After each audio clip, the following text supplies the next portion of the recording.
Bon, ben, comme je le disais il y a quelques instants, j'espère m'en sortir. Je vais pas dire trop de conneries. Hein, donc bonjour à tous, bienvenue dans l'atelier de Gilles et Sarah. Bien sûr, Gilles, ça va, quelqu'un de l'autre côté de la caméra. Voilà, on se retrouve en cette belle fin de journée autour de cette GS. Alors, je pense qu'il y a pas mal de monde qui vont dire « Attends, tu vas nous ressortir une présentation de la GS ?» Il y a déjà tout le monde qui l'a présentée. Oui, c'est la GS récente à partir de... Donc voilà, mais c'était pas vraiment ça. En fait, il y avait des personnes qui nous avaient posé un petit peu des questions au niveau du fameux système de surbaissement que nous n'avions pas eu. Donc c'est le système automatisé normalement qui est équipé d'un radar qui doit être caché quelque part en dessous, qui permet à la moto de savoir à quelle hauteur elle se trouve et d'ajuster sa hauteur. Mais aussi une autre option qui est la béquille, l'assistance pour pouvoir mettre la moto sur la béquille. Il faut savoir que cette assistance... Béquille centrale, je précise. Oui, sur la béquille centrale. Donc il faut savoir que c'est la même assistance, que ça soit pour la GS, la GSA, la RT ou toute autre moto de chez BM qui possède la béquille centrale, normalement peut être équipée de ce système. Alors comment fonctionne ce système? C'est très simple. Une fois que cette option est équipée sur votre moto, vous serez obligé de mettre en fait tout simplement, d'animer votre moto. Donc en fait tout simplement ici de mettre votre contact d'une certaine manière. Une fois que votre contact est mis, vous allez tout simplement devoir déplier le téton de la béquille. Bien sûr, vous allez redresser votre moto. Attends, parce que là, je me positionne Vous allez redresser et je ne bouge plus. Votre moto.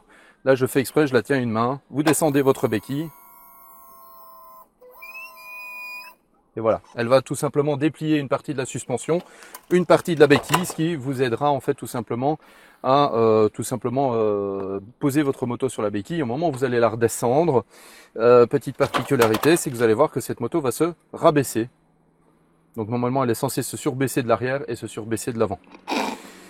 Si elle l'a pas fait, c'est que vraiment c'est exceptionnel parce que toutes les autres fois, elle me l'a fait. Si, en fait, elle l'a fait, mais on ne l'a pas vu. Vous l'avez pas vu? Mais voilà, non, je vais regarde, faire tu exprès. vois, elle vient... Voilà. Ça y est, là, elle vient de se redescendre. Voilà, on voit qu'elle se rabaisse de l'arrière et puis elle se rabaisse de l'avant. De l'avant.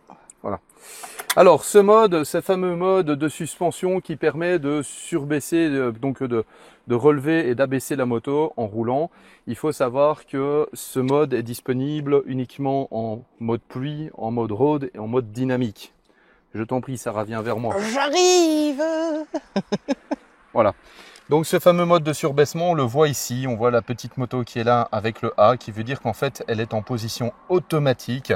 Et si par contre j'utilise le bouton mode et que je change de mode moteur, puisque le mode moteur est lié aussi au mode de suspension, si j'arrive en fait au mode enduro et que je laisse sur le mode enduro, on voit en fait déjà, attention au réglage de traction control, mais on voit qu'en fait la flèche n'est plus équipée du petit A. Ça veut dire que là la moto est en position basse, mais ça veut dire qu'elle ne se relèvera pas. Elle va rester en position basse en permanence. Donc là je vais avoir le choix entre position basse ou position haute, et pour ça je vais devoir utiliser le fameux menu hamburger qu'on retrouve là. Je vais devoir descendre avec tout simplement ici ma molette jusque sur la hauteur de conduite. Et au moment où je vais être sur la hauteur de conduite, je vais sélectionner la hauteur de conduite. On voit le petit point noir qui s'est rajouté ici. Donc ici, attention, amortissement en mode enduro. Je peux pas changer le mode d'amortissement quand elle est en enduro, c'est d'office en enduro. Et ici, je vais pouvoir choisir en fait la hauteur de selle. Il est marqué quoi? La béquille est déployée. On va ranger la béquille. Elle va me dire que normalement, ce n'est pas possible de le faire moteur à l'arrêt. Donc ce que nous allons faire, nous allons mettre en route le moteur. Et ici, on va voir que tout simplement, voilà. Et là, la moto elle remonte. Donc là, je t'invite à t'éloigner. Là, je vais la remettre en position basse. Je ne sais pas si ça se voit dans la vidéo ou pas. Je vais la remettre en position haute.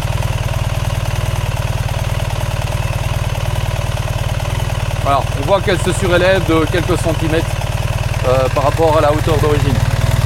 Alors bien sûr, comme je le dis, ben là par exemple ici, toujours avec la flèche en bas, là je ressors carrément de mon menu. Si par exemple je change de mode et que je reviens par exemple sur le mode pluie, hop, on voit que le A réapparaît, on voit que la moto redescend d'elle-même. Je les sens redescendre d'abord l'arrière et puis l'avant. C'est ça. Donc en fait, au moment où on est dans ces modes-là, on est en mode automatique, donc d'office, elle va ajuster sa hauteur et donc elle va se rabaisser et se redresser en fonction de la vitesse. Alors Sarah m'a dit, puisque c'est elle qui a principalement fait l'essai de cette moto, c'est qu'en fait, une fois que vous atteignez la vitesse de 50 km/h, cette moto va se relever. Une fois que vous allez atteindre la vitesse de 20 km/h, donc vous allez redescendre, en dessous de 20 km/h, la moto va se rabaisser. Ça va pour que très vous vite. puissiez vous arrêter. Et j'avoue que ça se sent quand même. Au moment où on va s'arrêter, on sent vraiment qu'elle s'abaisse. À ce moment-là, on a plus facilement les pieds au sol. Par contre, je me suis rendu compte d'une chose, c'est que tout à l'heure sur la route, à un moment, je suis passé du mode road au mode dynamique. Et par contre, quand je me suis arrêté tout simplement à un feu rouge, je me suis rendu compte que quand elle était en mode dynamique, donc la suspension est en mode dynamique, à ce moment-là, j'ai senti qu'elle était un petit peu plus haute qu'en mode road. Donc je suppose qu'en fonction du mode dans lequel on est, la suspension n'est pas toujours de la même hauteur. Par contre, si vous avez le malheur de passer sur le mode enduro, ben, il est clair que la moto va rester pendue en haut ou elle va rester pendue en bas. C'est un peu normal. Hein. Voilà.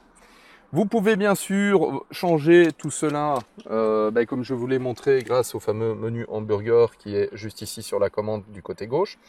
Puisque vous avez ici dans ce menu rapide la possibilité de régler le régulateur de distance, le type de chauffage, la bulle, la hauteur de bulle, bulle très sympathique puisque quand on voit la hauteur je t'avoue que moi je sentais réellement la différence. Ouais, voilà, c'est vrai qu'elle est beaucoup plus efficace que sur les anciennes GS, malgré que les anciennes GS, le tableau de bord remontait beaucoup plus haut. On avait un tableau de bord qui revenait quasiment à hauteur presque du guidon.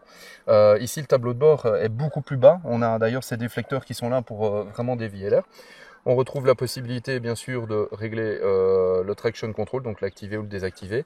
Le mode d'amortissement, donc choisir ou bien le mode dynamique ou le mode road.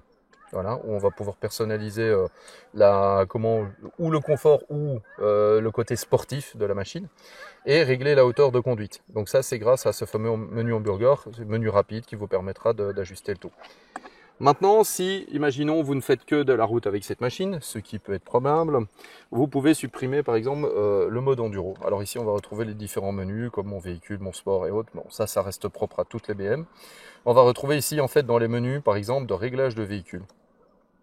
Et si on va pouvoir sélectionner les modes de conduite, et bien, par exemple, si vous voulez être sûr et certain que votre moto ne vous fasse pas le coup de se relever d'un coup et de vous retrouver pendu en haut, pour X ou Y raison, vous pouvez tout simplement désélectionner en fait le mode enduro. Alors là par contre c'est moi qui me suis trompé. Oui voilà, donc on peut désélectionner le mode enduro et à ce moment-là ben, on risque pas d'avoir la moto qui reste pendue en position haute. Après vous voyez que vous pouvez sélectionner d'autres modes comme par exemple Enduro Pro et le configurer. À ce moment-là on configure la réponse à la poignée de gaz, le traction control, le type d'ABS si on veut que l'ABS soit sur l'avant, sur l'arrière. Voilà, on retrouve tous les réglages que vous avez déjà eu l'occasion de découvrir durant la vidéo en fait de la GSA. Donc si vous souhaitez avoir vraiment tout le détail du tableau de bord avec toutes les options, puisqu'en fait les options de la GSA et les options de la GS sont quasiment les mêmes. Il y a quelques petits détails, notamment par exemple au niveau des valises latérales. Je sais que les valises latérales, il y a des valises qui sont spécifiques à la GSA, il y en a d'autres qui sont spécifiques à la GS. D'ailleurs, on le voit ici, elle est déjà prééquipée en fait pour le système de bagagerie, puisqu'on retrouve ici ces fameux capuchons qui sont même verrouillés. Voilà, vous voyez, ce sont les capuchons de protection qui, donc ici, elle est prééquipée. Oui, c'est juste en fait qu'il est un peu plus dur, c'est tout. Voilà. Et donc en fait, ce sont les capuchons de protection. Et dans les valises, vous retrouverez en fait tout simplement la possibilité de mettre vos capuchons pour ne pas les perdre. Et parce que si vous retirez votre top case quand vous êtes en balade, voilà, vous partez en road trip, vous avez décidé de retirer votre top case pour éviter de vous le faire piquer, ben en fait vous pouvez. Voilà. Mais donc elle est déjà prééquipée pour accueillir le top case, pour accueillir le tout. Alors cette fois-ci, nous l'avons eu en boîte méca. Alors quand je dis boîte méca, ça reste une boîte méca. Une boîte ASA, ce n'est autre qu'une boîte mécanique avec un système robotisé. Donc en fait, qu'est-ce qu'on a? On a un système qui va agir sur l'embrayage. Donc c'est un système électronique avec, je vais dire, un moteur électrique d'une certaine manière qui va agir sur l'embrayage. Et pour changer de vitesse, ben, ça va être un moteur électrique qui va changer les vitesses. Donc ici, on voit, je t'en prie Sarah, on reste bien sur une boîte mécanique conventionnelle. Donc pour tous ceux qui auraient peur que BMW aurait fait que des boîtes ASA, non, bien sûr que non. Il y a encore la boîte méca conventionnelle avec un shifter up, un shifter down. Attention que le shifter est une option chez BMW. Donc ce qui veut dire que d'origine vous avez un shifter down, si je dis pas de bêtises, mais par contre vous n'avez pas de shifter up. Donc si vous voulez avoir le shifter up, c'est ce qu'ils appellent le shifter pro. Voilà, c'est aussi simple que ça, donc vous devrez le payer en option. Pour le reste, je vous avoue que de l'essai de cette moto qui est beaucoup plus légère et pour moi qui a été beaucoup plus agréable que la GSA. La GSA, on sent qu'on est vraiment pendu en haut, même si personnellement j'ai bien aimé aussi bien l'une que l'autre. Je trouve que pour une moto au quotidien, l'ensemble, donc le gabarit de la moto plus le moteur tressant, fait que c'est une moto qui va être agréable pour faire de la route, mais aussi j'ai envie de dire pour un usage quotidien beaucoup plus que la GSA. Alors, il y a quelqu'un qui me l'a fait remarquer. Vous avez vu, là, elle est en position basse, la moto. Sarah, je t'en prie, montre de l'avant. On m'avait ri au nez avec ça. On m'avait dit, c'est faux. Et pourtant, on voit l'inclinaison de cette moto. Vous voyez, je suis posé à côté. On voit l'inclinaison de cette moto. Et il faut savoir que la plupart des utilisateurs de BMW GS ou GSA mettent ce qu'ils appellent des Bigfoot. Alors des Bigfoot, c'est des gros pieds. En fait, c'est une talonnette qu'on vient mettre en dessous de la béquille pour pouvoir redresser très légèrement de 1 cm cette moto, 1 ou 2 cm. 1 ou 2 cm. Ce qui fait que voilà, si je la tiens un petit peu par rapport à ceux qui me disent, au lieu d'être, voilà, ça c'est l'inclinaison qu'elle devrait avoir et ça c'est l'inclinaison qu'elle a réellement. Ce qui veut dire que pour des gens, alors bon là Sarah, je t'en prie, on échange. Voilà. J'ai encore tout gagné moi. Vas-y, passe devant la caméra. Vas-y, passe devant la caméra. Donc voilà, donc Sarah va vous montrer, elle va s'élancer sur cette moto. Mais... Non, mais je voudrais que tu t'assoies dessus et que tu montres aussi que voilà un petit peu par rapport à la hauteur. Donc toi, tu fais ton 1m64. Et voilà, on va voir que donc effectivement Sarah, voilà, pour la redresser. Bon, je simule pas, c'est vrai, j'ai vraiment. Voilà, donc vous voyez que en fait, elle doit vraiment donner un coup de rein et pourtant Sarah fait 1m64. Là, la moto est en position basse. Normalement, oui. Si tu veux, tu peux la mettre en route. Ou c'est normal, tu es toujours dans cette position-là? Je suis très souvent dans cette position-là. Parce que est-ce que je l'avais pas laissé en mode enduro? Non, il faut... Mais je t'en prie, mets-la en route. Ce que je te propose simplement, je sais que tu n'as pas de casque, tu n'as pas de gants ni rien. C'est simplement tu fais le tour autour de nous. Et tu viens te remettre en position. Alors je ne demanderai pas ça en temps normal, mais au moins on verra peut-être la moto. Le frein, hop, voilà.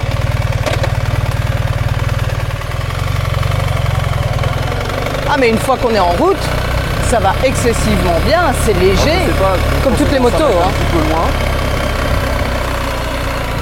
Alors sachez que je demande ça exclusivement à Sarah parce que bon, voilà, on est dans un endroit protégé, c'est pas tout. Et là au moins vous allez voir que la suspension va normalement être beaucoup bas. Franchement c'est une moto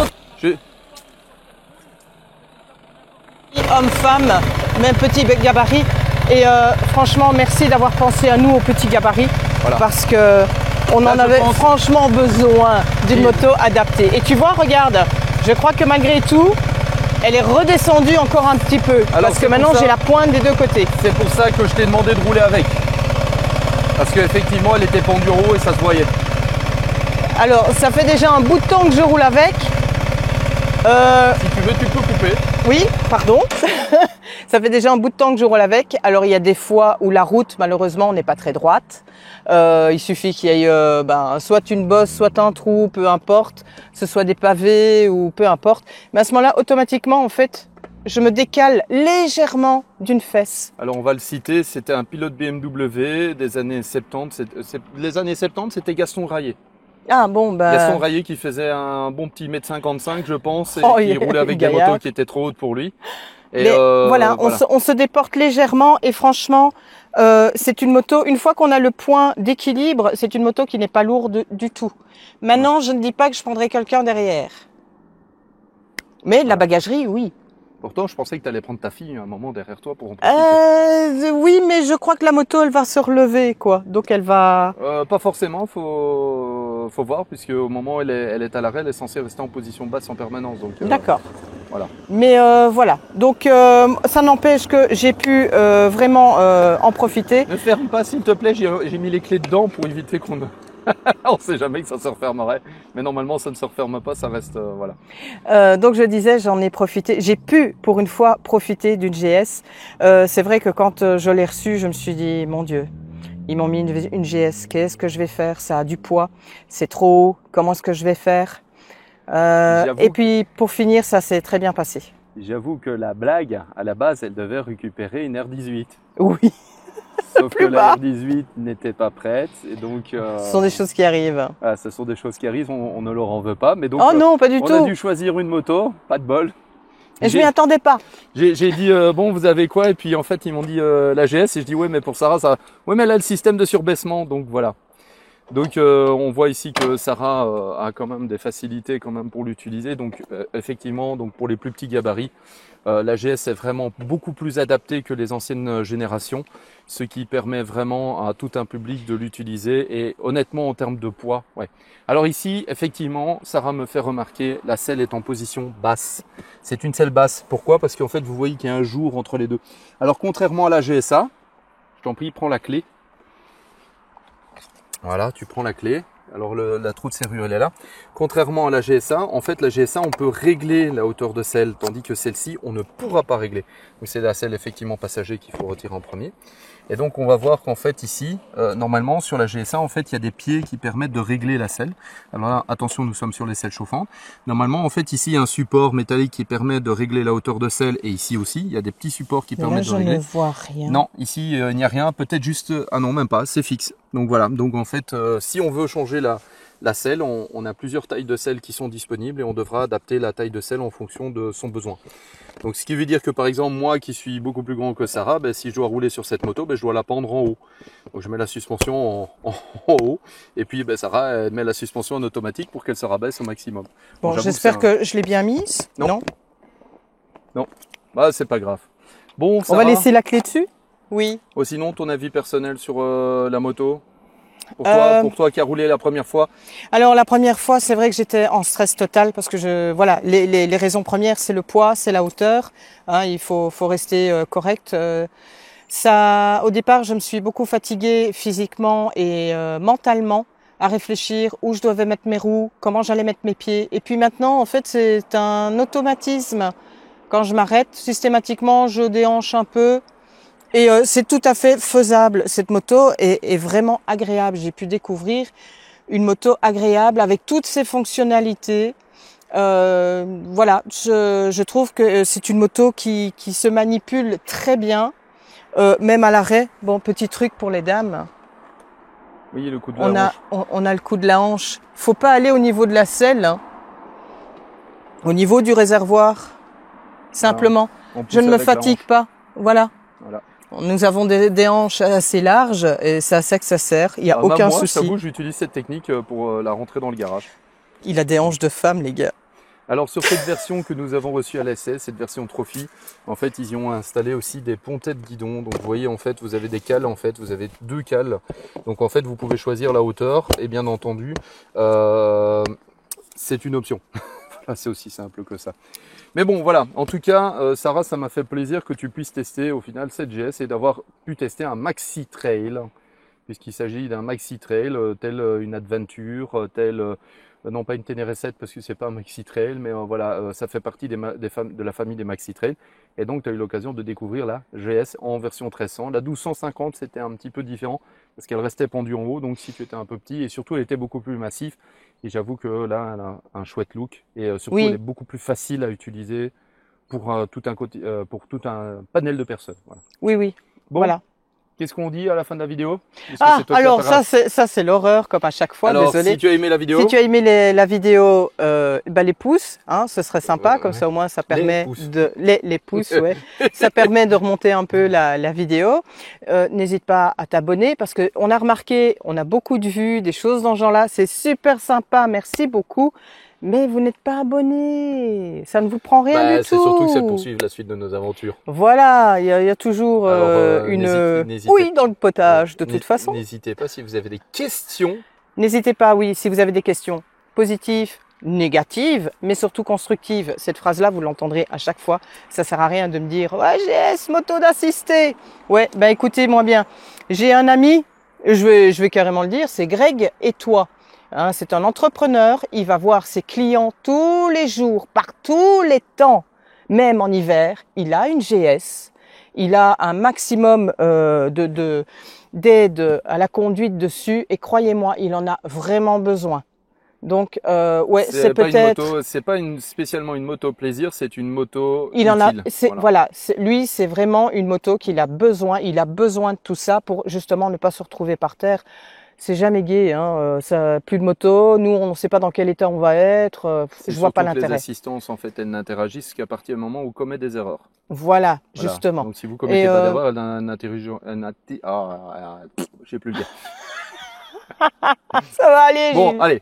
Si vous avez aimé, vous likez. Si vous avez des commentaires, n'hésitez pas à nous les laisser, positifs, négatifs, du moment que c'est constructif. Et puis, partagez. Ouais, partagez nos vidéos et bien sûr, n'hésitez pas à vous abonner si vous voulez suivre la suite de nos aventures et retrouver Sarah. Ouf, non, surtout les motos, les gars. Sarah surtout la bikeuse.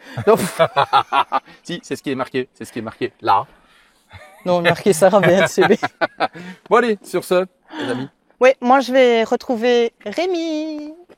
Oui, mais il veut pas être montré en vidéo, donc il veut pas être montré en vidéo. Mais si. Bon ben voilà, en fait, on a un abonné qui est venu nous rendre visite. Ça fait toujours plaisir. Il passait plaisir. dans les parages et puis voilà. Bon, ben maintenant le sujet suivant, c'est l'aspirateur à moustiques. Ah, je dois dire, j'ai roulé avec, ça va bien. Oui, mais s'il te plaît, laisse ça pour la prochaine vidéo. Oui, ça c'est mes pieds. Oh, ils sont beaux mes pieds. On t'a pas appris à pousser.